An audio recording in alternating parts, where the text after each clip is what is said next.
جب ہم یہ نواز شریف کے خلاف تھے عدالت میں.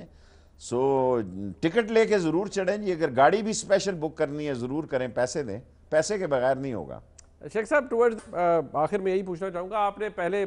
کہا تھا کہ مارچ کے اندر جھاڑو پھر جائے گا, پھر حالات فرق ہو گئے, بھارت کی طرف سے دراندازی ہوئی, ٹینشن ہو گئی معاملات میں, تو اب آپ کیا کہیں گے, کوئی نئی ڈیٹ دیں گے کہ جھاڑو پھرنا ہے, یا جھاڑو پھرنے کا پلان اب پیچھے ہٹ گیا؟ دیکھیں میں نے یہ کہہ دیا تھا, دیکھو انڈین اگریشن ہو گئی, اس کی طرف میں نے دیکھا نہیں تھا, اور 1-2 مہینے آگے دے دیں, جون سے پہلے جھاڑو ضرور پھرے گا جی. یہ نہیں, اس طرح نہیں ملک اب یہ چل سکتا, جھاڑو پھرے گا. بہت شکریہ شیخ رشید احمد, سربراہ عوامی مسلم لیگ اور وفاقی وزیر ریلوے میں تھے. پروگرام میں ایک بریک شامل کرتے ہیں, جب بریک سے واپس آئیں گے تو حکومت معاشی انڈیکیٹرز کے بارے میں بتاتی رہی ہے, لیکن حکومت جو کر رہی ہے اس پہ کہاں تک معاملات پچھلی حکومت کے خراب ہوئے ہیں, کہاں پر اس حکومت کی نااہلی ہے یا نہیں ہے, اس پہ بات کریں گے ہم بریک کے بعد. ہمارے ساتھ رہیے.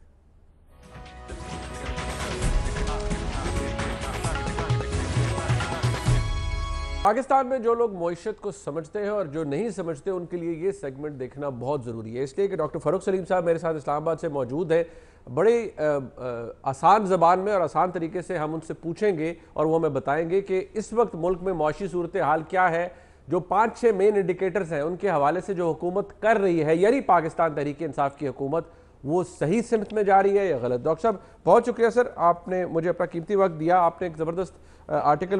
بھی لکھا ہے, ایز یوزول آپ لکھتے رہتے ہیں دی نیوز کے لیے. سب سے پہلے سر اگر ہم آ جائیں فورن ڈیٹ کے اوپر, کیونکہ قرضوں کی بات ہو رہی ہے, بیرونی قرضوں کی اگر بات کر لی جائے تو صورتحال کیا ہے سر؟ اگر ہم امیڈیٹ کمپیریزن تو مسلم لیگ نون کی حکومت سے کریں گے موجودہ حکومت کا, اس کے بارے میں فرمائیے ذرا.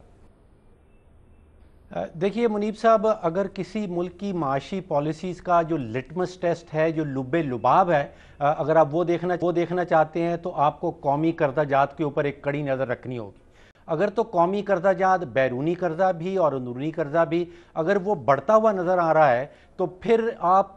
کی جو معاشی پالیسیز ہیں اب وہ سوچیے کہ وہ کام نہیں کر رہی یا وہ غلط سمت میں ملک کو لے کے جا رہی ہیں. اب جو بیرونی قرضے کی آپ نے بات کی, بیرونی قرضہ جات کے حوالے سے ہم پچھلے 7 مہینوں میں, جس میں سے آپ سمجھے کہ تقریباً 4 سے 5 مہینے جو ہیں وہ پی ٹی آئی کی حکومت کے ہیں اور 2 مہینے اس سے پہلے کے ہیں, حکومت نے تقریباً $9.5 ارب کا ٹوٹل بیرونی قرضہ لیا ہے, اور اس میں سے کوئی 3.8 ارب ایسا ہے جو کہ پرانے قرضوں میں واپس کر دیا گیا ہے. تو پی ٹی آئی کے میں نے مختلف بیانات دیکھے ہیں, وہ کہتے ہیں کہ ہم قرضہ اس لیے لے رہے ہیں کیونکہ جو پی ایم ایل این نے قرضہ لیا تھا اس کو واپس کرنا پڑ رہا ہے. تو یہاں پہ وہ صورتحال نظر نہیں آتی. قرضہ جات 9.5 کے ہیں اور جو پی ایم ایل این کے لیے ہوئے قرضہ جات واپس کیے گئے ہیں وہ 3.8 ارب ہیں. اس کا مطلب کہ اضافی قرضہ جو ہے وہ تقریباً $5.7 ارب کا بنتا ہے, اضافی بیرونی قرضہ. ابھی اس میں اندرونی قرضے کی کوئی ٹھیک ہے, اضافی بیرونی قرضہ ٹھیک ہو گیا, اضافی بیرونی قرضہ. اور آپ نے یہ بھی لکھا ہے کہ جو ریٹ ہے اس حساب سے P M L N $566 million per month لے رہی تھی بیرونی قرضہ, جبکہ یہ ریٹ موجودہ حکومت کا $14 ملین پر منتھ ہے. اب اس میں ایک چیز ذہن میں رکھ لیجئے کہ پی ایم ایل این کا جو اوسط نکالی گئی ہے وہ 60 مہینوں کی اوسط ہے, کیونکہ ان کی 5 سال کی ٹرم تھی, اور یہاں پہ ابھی ہمیں 7 مہینے پورے ہوئے ہیں اور یہاں پہ جو اوسط نکالی گئی ہے وہ 7 مہینے کی ہے. لیکن آپ کو ایک سمت اور ایک ڈائریکشن ضرور نظر آتی ہے کہ پہلے بیرونی قرضہ جات جو تھے وہ صرف 500 اور کوئی 86 ارب تھے ماہانہ کے حساب سے, اور اب وہ بڑھ کے کوئی 814-815 ارب ماہانہ بن گئے ہیں. اور یہی صورتحال جو ہے وہ اندرونی قرضوں پہ بھی نظر آتی ہے جو آپ کو بیرونی قرضوں پہ نظر آ رہی ہے. سب سے بڑا سٹانس یہی پی ٹی آئی کا رہا ہے, موجودہ جناب وزیر اعظم کا بھی یہی رہا ہے کہ 30 کھرب کا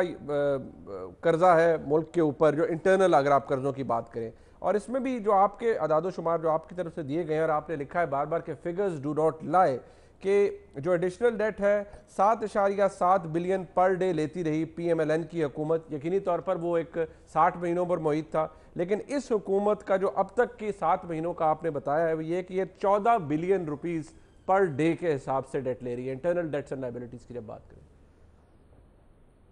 دیکھیے یہ تو حقائق سامنے آ گئے، یہ حکومت کی اپنی کتابوں میں لکھی ہیں، یہ کسی کی بنائی ہوئی فگرز نہیں ہیں. جو اس میں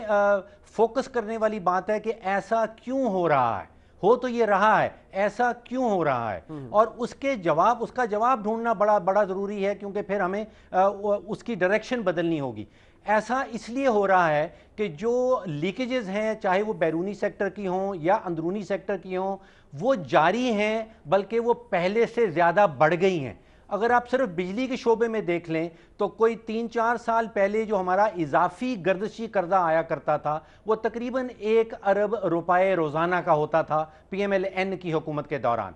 اب جو پاور ڈویژن والوں نے ہمیں فگرز دی ہیں، جو اگست سے لے کے اور جنوری تک کی فگرز آتی ہیں، اس دوران ایک 137 دن کا پیریڈ ایسا رہا ہے جو پی ٹی آئی کی حکومت کا تھا، جس دوران گردشی قرضہ جات 260 ارب مجموعی طور پہ بڑھے ہیں، اور یہ بن جاتا ہے تقریباً 2 ارب روپیہ روزانہ کا. تو آپ اندازہ کیجئے کہ پہلے 1 ارب بڑھ رہا تھا اور اب 2 ارب بڑھ رہا ہے. اور اس کی وجہ یہ ہے کہ جب پی ایم ایل این کی حکومت تھی 3-4 سال پہلے، اس وقت ہمارے پاس مجموعی بجلی کے سیکٹر کے اندر جو انسٹالڈ کیپیسٹی تھی وہ تقریباً 22-23 ہزار میگا واٹ تھی، اور اس میں ایڈیشن ہوئی ہے پی ایم ایل این نے اسینشلی کی ہے کوئی 12-13 ہزار میگا واٹ کی. اب ہم کہیں 33-34-35 ہزار میگا واٹ پہ بیٹھے ہیں، اور کیونکہ کیپیسٹی بڑھ گئی ہے اور اسی وجہ سے ہمارا گردشی قرضہ بھی بڑھتا چڑھا جا رہا ہے. لیکن اس گردشی قرضہ جب بڑھ رہا ہے اور 2 ارب روپے اضافی بڑھ رہا ہے تو پھر حکومت کو مزید قرضہ جات لینے پڑتے ہیں. اس لیے آپ کو وہ یہی والی فگر نظر آتی ہے، اپنے مجموعی جو قومی ڈیٹ ہے وہ بڑھ رہا ہے. ڈاکٹر صاحب یہ فرمائیے گا، سنس آپ نے بھی پوائنٹ آؤٹ کیا کہ ایسا ہو کیوں رہا ہے، اب آپ چاہے فورن ایکسچینج ریزروز کی بات کریں، اس کے حوالے سے بھی آپ نے ڈیٹیلز دی ہیں، گراف بھی ہمارے سامنے موجود ہے. وجہ کیا ہے؟ چلے کچھ جگہ پر تو آپ نے کہا جیسے سرکولر ڈیٹ ہے، لیکیجز ہو گئی، جن سے نیچرل بات ہے جب آپ کے ریسورسز کم ہے تو آپ قرضہ جات لیں گے، قرضے بڑھیں گے. لیکن یہ جو فورن ڈائریکٹ انویسٹمنٹ ہے اس کا کم ہونا، یا فورن ایکسچینج ریزروز جو ہیں ان کا اس سطح پر نہ ہونا جس پر ہونے چاہیے، ڈسپائٹ دا فیکٹ کہ ہمیں فورن فنڈنگ کہا جائے، ایڈ کہا جائے دوست ممالک سے، وہ بھی آئی ہے، اس کی کیا وجہ ہے؟ یہاں پر کیا پرابلم آپ آئیڈینٹیفائی کرتے ہیں؟ دیکھیے 2 اچھی خبریں جو پچھلے کچھ ماہ میں آئی ہیں ان کو بھی سامنے رکھ لیں. ایک اچھی خبر یہ ہے کہ جو فورن ریمیٹنسز ہیں، جو ہمارے ورکرز ملک سے باہر کام کر رہے ہیں اور پیسے واپس بھیج رہے ہیں، وہ بڑھ گئی ہیں. اور ان میں اگر آپ انڈیویجولی دیکھیں تو وہ سعودی عربیہ یا دوسرے عرب ممالک سے نہیں، بلکہ وہ امریکہ اور یونائٹڈ کنگڈم سے، برطانیہ سے وہ لوگوں نے پیسے زیادہ واپس بھیج رہے ہیں پہلے کے مقابلے میں. تو یہ ایک پاکستان کے لیے خوشائن خبر رہی ہے. اور دوسری خوشائن خبر یہ رہی ہے کہ جو تیل کی قیمتیں ہیں وہ پچھلے 3-4 مہینوں میں بڑی تیزی سے 30-35-40% تک گر گئی ہیں، اور ہم جو تیل $16 ارب کا سالانہ خریدتے ہیں اس میں ہمیں وہ چھوٹ مل جاتی ہے. لیکن ان 2 خوش آئین خبروں کے باوجود ہمارا جو خسارہ ہے وہ کنٹرول میں نہیں آ رہا. ایکسپورٹس جو ہیں اگر وہ پچھلے 7-8 مہینوں کی آپ کمپیئر کریں اس سال کی پچھلے 7-8 مہینوں کے مقابلے میں، تو وہ 0.4% مارجنلی لیکن گری ہیں، باوجود اس کے کہ ہم نے 30% اپنا روپیہ گرا دیا ہے. تو اس کا کنکلوژن یہ نکلتا ہے کہ ابھی جو ہم نے پالیسیز اختیار کر رکھی ہیں وہ ہمارے پرابلمز کو دور نہیں کر رہی. اور ابھی پچھلے ہفتے وہ خرم حسین صاحب نے بہت زبردست ایک آرٹیکل لکھا ہے اور اس سے میں بہت حد تک اگری کرتا ہوں. وہ ان کا کہنا یہ ہے کہ بہت ہی سادہ ذہنیت اور سادہ سوچ کا استعمال کیا جاتا ہے. جب ہم دیکھتے ہیں حکومت دیکھتی ہے کہ جی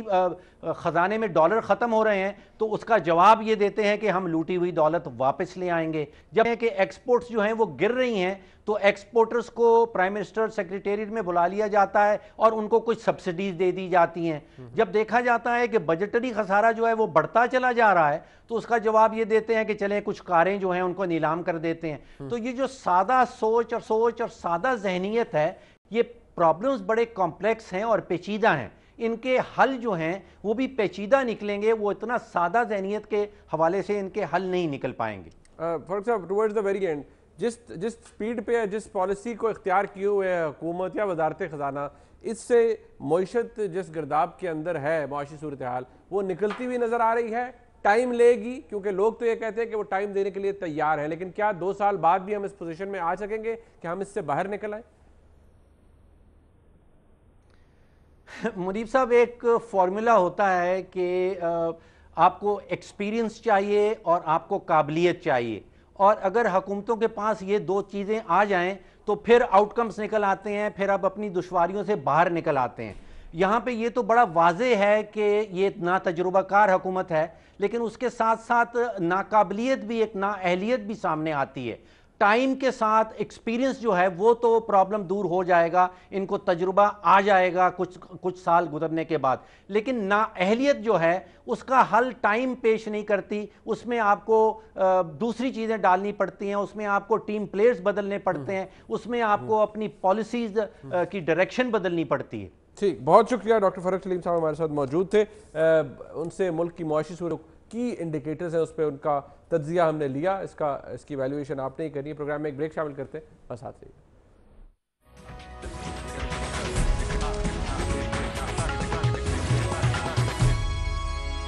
خیبر پختونخوا کی حکومت جب سے تحریک انصاف کی حکومت 2013 میں آئی، 2 ہی ماڈل تھے: صحت کا انصاف دینا ہے، تعلیم کے اندر ریفارمز لانے ہیں، جو سکول سے باہر بچے ہیں ان کو سکول میں انرول کرنا ہے، حکومت نے انہیں وظیفہ دینا ہے۔ اس حوالے سے پورا پروگرام ترتیب دیا گیا، لیکن جو اب تک اطلاعات آ رہی ہیں وہ یہ ہیں کہ متعدد سکولز گھوسٹ ہیں، اور یہ بھی ہے کہ فیک انٹریز کی گئی ہیں بچوں کے داخلوں کے نام پر۔ کیا یہ بات درست ہے؟ کیونکہ ریکارڈ تو یہی کہہ رہا ہے، کیونکہ جو elementary and secondary education foundation ہے اس کے ایم ڈی نے نہ صرف ان irregularities کو پوائنٹ آؤٹ کیا ہے، بلکہ انہوں نے یہ بھی کہا ہے کہ کچھ ایسے لوگ ہیں اس ادارے کے اندر جن کے اوپر رسپانسبلٹی فکس ہونی چاہیے۔ ویئرز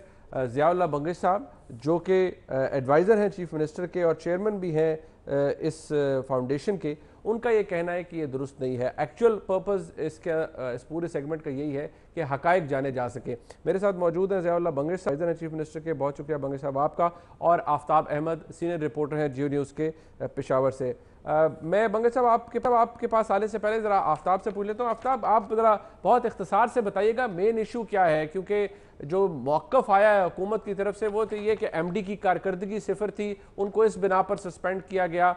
اس ادارے کے اندر نہ ہی کوئی فیک انٹریز ہیں، نہ ہی کوئی گھوسٹ اسکول ہیں۔ جی بالکل منیب صاحب، ہوا کچھ یوں تھا جب تحریک انصاف کی حکومت آئی تھی 2013 میں، تو انہوں نے یہ دعویٰ کیا تھا کہ وہ بچے جو کہ اسکولوں سے باہر ہیں ان کو اسکولوں میں لایا جائے گا، اور یہ اعداد و شمار بھی اکٹھے کیے گئے تھے جو کہ اس وقت تقریباً 1,63,000 کے قریب ایسے بچے تھے جو کہ فائنانشل وجوہات کی وجہ سے اسکولوں میں نہیں آ سکتے تھے۔ تو تب ایک فارن ایڈ کے ذریعے ایک منصوبہ شروع کیا گیا تھا جس کو اقرا فروغ تعلیم کہا جاتا تھا، اور اس کے ساتھ ساتھ ایک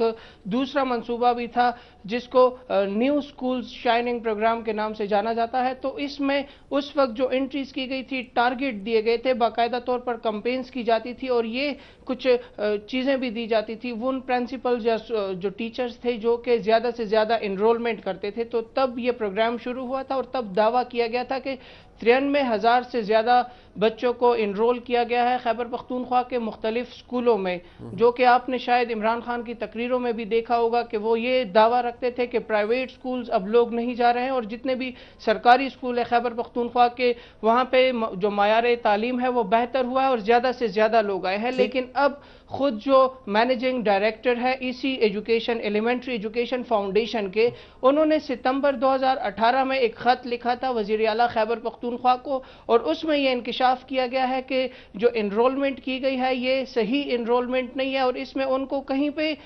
لگ رہا ہے کہ فیک انرولمنٹ کی گئی ہے، جس پر ایک پروونشل انسپیکشن ٹیم بھی بنائی گئی تھی۔ ٹھیک ہو گیا۔ ضیاء صاحب کیسے رسپونڈ کریں گے؟ آپ کے نزدیک فیک انٹریز ہیں یا نہیں ہے، گھوسٹ سکولز ہیں یا نہیں ہے، یہ ذرا بتائیے گا۔ میں یہاں پہ پہلے آفتاب بھائی کی بات کو ذرا اس کو کلیئر کرواؤں گا کہ وہ جو آپ 93,000 کی بات کر رہے ہیں وہ ہمارے جو سرکاری جو اسکول ہے وہ ہم ان کی بات کر رہے ہیں، اور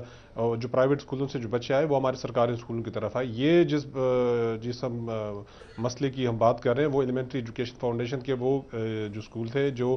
پبلک پرائیویٹ پارٹنرشپ کی گئے تھے پرائیویٹ اسکولوں کے ساتھ، اور یہ 6 اضلاع میں تقریباً 600 سے زائد اسکولوں کے ساتھ اس کی ایم او یو سائن ہوئی تھی اور اس میں 41,000 جو بچے تھے ان کو ٹارگٹ کیا گیا تھا کہ ان کو ہم اسکولوں کی طرف لے کر آئیں گے. ٹھیک ہے. تو یہاں پر میں اب یہ آپ کے ساتھ شیئر کروں گا کہ نہ اسکول گوشت تھے اور نہ اس میں بچوں کی جو بتائی گئی ہے کہ وہ جی فیک تھے. یہاں پر میں یہ آپ کو بتاؤں گا کہ جی جب ایم ڈی نے اپریل 2018 میں وزیر اعلیٰ پرویز خٹک صاحب کو جب پریزنٹیشن وہ دے رہے تھے, وہ پریزنٹیشن ابھی بھی آن دا ریکارڈ ہے, تو اسی ایم ڈی صاحب نے پرویز خٹک کو جو فگر بتائے وہ 35,000 بچہ بتایا اور باقی جو بچے تھے وہ ڈراپ آؤٹ بتائے کہ جی یہ بچے ڈراپ آؤٹ ہو چکے ہیں. تو یہ وہ فگر ہے جو 18 اپریل 2018 کو یہ ایم ڈی صاحب نے رپورٹ کی. اب یہاں پر میں آپ کو ایک چیز بتانے کی کوشش کروں گا کہ بلکہ میں یہ آفر کروں گا آپ کی ٹیم کو اور آپ کے یہاں کی لوکل جو ٹیم ہے آپ اس کی ڈیوٹی لگائیں, اور جو ایم ڈی جو تھے ذوالفقار اس نے جو ڈاکومنٹس آپ لوگوں کو دیے یا جو بھی چیز تھی جس کو ملے, میں یہ آفر کرتا ہوں کہ آپ کی ٹیم آئے اور پوری چھان-بین کریں, سب معاملہ جو آن دی ریکارڈ جو چیزیں ہیں وہ ہم کو دکھا دیں گے, ہماری ٹیم اس کے ساتھ ہو جائے گی. پتہ چل جائے آن گراؤنڈ پتہ چل جائے گا کہ جو ایم ڈی صاحب نے جو بات کی ہے یا جو ڈپارٹمنٹ جو چیز بتا رہا ہے وہ کیا چیز تھی. اچھا بنگے صاحب یہ فرمائیے گا, یہ آپ کی بات میں ابھی آن دی ریکارڈ ہی کہہ رہا ہوں کہ اسکول بھی موجود, بچی بھی موجود اور سارا ریکارڈ بھی موجود. کیا آپ یہ کہہ رہے ہیں, ذرا آسانی کے لیے سمجھا دیجئے, کیا آپ یہ فرما رہے ہیں کہ جو 35,000 کا فگر آپ کہہ رہے تھے ایم ڈی نے دیا جب انہوں نے پرویز خٹک صاحب کو بریفنگ دی, فائن وہ بھی آپ نے کہا ریکارڈ پہ موجود ہے, اچھی بات, لیکن 35,000 ہو 41,000 ہو, میرا سوال صرف یہ ہے کیا آپ یہ بات دعوے سے کہہ سکتے ہیں کہ ایک بھی گھوسٹ اسکول نہیں ہے اس پروگرام کے اندر اور ایک بھی فیک انٹری نہیں ہے, کیونکہ یہی مین ایک مدعا ہے اور ایک مدعا ایم ڈی کی سسپینشن کا ہے. پہلے اس پہ بات کر لیجئے, کیا آپ گارنٹی کرتے ہیں کوئی ایسی فیک انٹری اور گھوسٹ اسکول نہیں ہے؟ بالکل میں کہتا ہوں کہ کوئی فیک اسکول نہیں اور نہ کوئی اس طرح کے بچے جو رجسٹر تھے وہ فیک تھے. اور میں یہاں پر اس لیے یہ کہوں گا کہ جب ایم ڈی صاحب کو پتہ تھا اور ایم ڈی ہی ایم او یو سائن کرتے ہیں اسکولوں کے ساتھ, جو پرائیویٹ اسکول تھے ان کے ساتھ ایم ڈی ہی ایم او یو سائن کرتا ہے, تو اگر ایم ڈی صاحب کو اس وقت یہ لگا کہ جی اس میں فیک انرولمنٹ ہے اور یا یہ چیزیں فیک ہیں, تو ایم ڈی صاحب کو وہ سارے ایم او یو کینسل کر دینے چاہیے تھے اس وقت. اور دوسری بات بھی میں آپ کو یہ بتا دوں کہ بورڈ کے میٹنگ کے حوالے سے بھی آپ نے بات کی کہ کیوں سسپینڈ کیا گیا ایم ڈی صاحب کو, وہ بھی میں آپ کو منیب بھائی بتاتا ہوں. اس ایم ڈی کو اس لیے سسپینڈ کیا گیا کہ جب یہ میں نے جب چارج سنبھالا تو اس کے ساتھ 2-3 میٹنگ جب میں نے کی تو میں نے اسے کہا کہ جی یہ سارے جو مسئلے آپ مجھے ابھی بتا رہے ہیں تو یہ آپ نے بورڈ کو کیوں پریزنٹ نہیں کیے. تو وہاں پر اس نے کہا کہ جی وہ میں نے چیف سیکرٹری کو لیٹر لکھا تھا, میں نے سیکرٹری کو لیٹر, میں نے اسے کہا کہ جی آپ کا رول یہ ہے کہ آپ بورڈ کے سیکرٹری ہیں. بورڈ بی او جی ہوتی ہے, بی او جی کے ممبرز ہوتے ہیں اور بی او جی کا یہ سیکرٹری ہوتا ہے. تو یہ سارے ایشوز کو آپ اٹھا کے بورڈ کے سامنے رکھتے ہیں. اگر بورڈ اس پر کوئی ڈیسیجن نہ لیتا تو اس کے بعد میں آپ کو اب جو پھر میں جب آیا تو میں نے بورڈ میٹنگ جب کال کی فیبرری 2018 میں, تو اس میں یہ ابھی بھی میرے ساتھ میں آپ کو دکھا سکتا ہوں, یہ وہ پوری ایجنڈا تھی. تو اس میں 1 2 3 اور 4 ایجنڈا میں آپ کی ٹیم کو یہ شیئر کروا دوں گا. 4تھ پوائنٹ یہ تھا کہ جی پروگریس ریویو. یہ بورڈ بی او جی کی یہ طریقہ کار ہوتا ہے کہ جب آپ کی میٹنگ ہوتی ہے تو آپ پچھلے جو آپ کی میٹنگ ہوتی ہے وہ اس کے آپ نے ریویو کرنا ہوتا ہے. مجھے بنگے صاحب ذرا یہ بتا دیجئے, کیا جو کلیم ہے former M D Zulfiqar Ahmed کا کہ یہ فیک انٹریز ہیں, گھوسٹ اسکولز ہیں, کہا یہ جا رہا ہے کہ چیف منسٹر کی ایک پروونشل انسپیکشن ٹیم نے اس کو ریٹیفائی کیا ہے کہ واقعی یہ دعویٰ ٹھیک ہے, اس کو بھی صحیح یا غلط قرار دے سکتے ہیں آپ؟ کیا وزیر اعلیٰ کی انسپیکشن ٹیم نے یہ نہیں کہا کہ جو ایم ڈی نے کہا ہے وہ درست ہے؟ وہ بھی میں آپ کو اپڈیٹ کروا دوں منیب بھائی کہ وہ جو انسپیکشن ٹیم ہے تو کل ہی پھر ہم نے ان سے یہ جب سے رپورٹ جب ہم نے لی ان سے تو انہوں نے کہا کہ جی ہم نے تو ان کو کہا تھا کہ جی آپ جو چیزیں کر رہے ہیں تو یہ چیزیں آپ کو اپنے بورڈ کے سامنے پیش کرنی چاہیے تھی. کیوں میں اسی پر میں نے آپ لوگوں سے اس لیے بات اس لیے شیئر کرنی تھی کہ اس بورڈ کا یہ انسپیکشن ٹیم کا حوالہ دیا گیا تھا کہ جی وہ انسپیکشن ٹیم، حالانکہ انسپیکشن ٹیم نے اور جو آڈٹ رپورٹس آئی تھی وہ اس سی ایم ڈی کے خلاف آئی ہے، 10 آڈٹ پیرا اس کے خلاف آئے ہوئے تھے، اور 10 آڈٹ پیرا وہ ہم آپ کے ساتھ وہ آڈٹ پیری بھی شیئر کر دیں گے۔ تو اس ایم ڈی صاحب نے جب ان سے یہ معطلی کی وجہ یہ تھی کہ جب اس سے پروگریس ریویو اس سے لیا گیا تو اس کے 19 اس کو ٹاسک حوالے کیے گئے تھے، 19 ٹاسک یہ تھے کہ جی وہ بھی آپ کے ساتھ اگر آپ ٹائم ہو تو میں پوائنٹ دکھا دوں گا، لیکن یہ کہ 19 ٹاسک میں اس کی زیرو پرفارمنس تھی، زیرو پرفارمنس تھی۔ آپ کہہ رہے ہیں زیرو پرفارمنس ہے، آپ کہہ رہے ہیں زیرو پرفارمنس ہے، لیکن سوال یہی اٹھتا ہے کہ جو لوگ جن کو نیب نے کال اپ نوٹس بھیجا ہوا ہے، جن کے خلاف رسپانسبلٹی فکس کرنے کا ایم ڈی نے بھی کہا تھا، گو کہ آپ نے کہا کہ ایم ڈی کی پرفارمنس زیرو تھی، ان لوگوں کے بارے میں ادارہ کیا کر رہا ہے، آپ کیا کر رہے ہیں جن کو نیب نے بلایا ہوا ہے؟ بغیر کسی وجہ کے تو نیب نے نہیں بلایا ہوگا۔ اچھا، اب میں اپنی بھائی اب آپ کو یہاں پر وہ ٹیکنیکل بات بتاؤں گا کہ اس ایم ڈی صاحب نے اس کی یہ ذمہ داری تھی کہ یہ ساری ایشو اگر اس کو پتہ تھے کہ یہ چیزیں ہو رہی ہیں تو اس کو بورڈ کے سامنے لانی چاہیے تھی، ٹھیک ہے جی۔ ایک تو اس نے بورڈ کے سامنے وہ چیزیں تب لائی جب ہم نے اس کو کہا کہ جی آپ یہ چیزیں بورڈ کے سامنے لائے، تو فروری 2018 میں یہ چیزیں بورڈ کے سامنے لاتا ہے، اور اس سے پہلے یہ کرتا ہے کہ جی وہ نیب کو اور باقی اداروں کو لیٹر لکھتا ہے۔ اب دیکھیں، اب مجھے یہ بتائیں کہ اگر کورٹ میں ایک کیس چل رہا ہو، نیب میں ایک انکوائری چل رہی ہو، تو کیا اس پہ بورڈ کوئی ڈسکشن کر سکتا ہے، کوئی اس پہ کوئی ڈیسیجن لے سکتا ہے؟ تو جب ہم نے اس کو کہا کہ تو اس نے اسی بورڈ میٹنگ پھر ہم نے کہا کہ جی یہ تو میں نے نیب کو بھی اس میں لکھا ہوا ہے، اس کو تو ہم نے کہا کہ جب آپ نے لکھے ہوئے تو پھر اس کو نیب کو چھوڑیں کہ نیب اپنی انکوائری کرے، مکمل کرے، اور کورٹ کو اگر آپ نے کہا ہے تو کورٹ بھی اپنا فیصلہ آنے دیں۔ یہ ساری چیزیں جو آپ نے کی ہوئی ہے، تو یہ چیزیں اس وقت مطلب یہ اس وقت بورڈ کے سامنے یہ چیز لا رہا ہے اور بورڈ سے اپروول لے رہا تھا، تو ہم نے اسے کہا کہ بورڈ سے اب آپ کو اپروول لینے کی اس لیے ضرورت نہیں ہے کہ ایک چیز جب نیب کے میں ہو۔ ٹھیک ہو گیا، وقت ختم ہو گیا میرے پاس انفارچونیٹلی منگل صاحب، میں اس کے اوپر ایک فالو اپ بھی ہم کریں گے، اور اس کے اوپر مزید جو ابھی تک بات سامنے آئی ہے، آپ ڈینائی کر رہے ہیں لیکن آپ یہ بھی آفر کرتے ہیں کہ آ کر چیک کیا جائے، کیونکہ اطلاعات یہ ہے کہ فیک انٹریز ہیں، آپ یہ فرماتے ہیں کہ نہیں ہے۔ یہ ایک بہت بڑا سوال ہے کیونکہ خیبر پختونخوا کے فلیگ شپ پروجیکٹس میں سے ایک پروجیکٹ یہ تھا۔ آج کا پروگرام آپ نے دیکھا، فیڈ بیک ضرور دیے گا، دیکھنے کا بہت شکریہ، خدا حافظ۔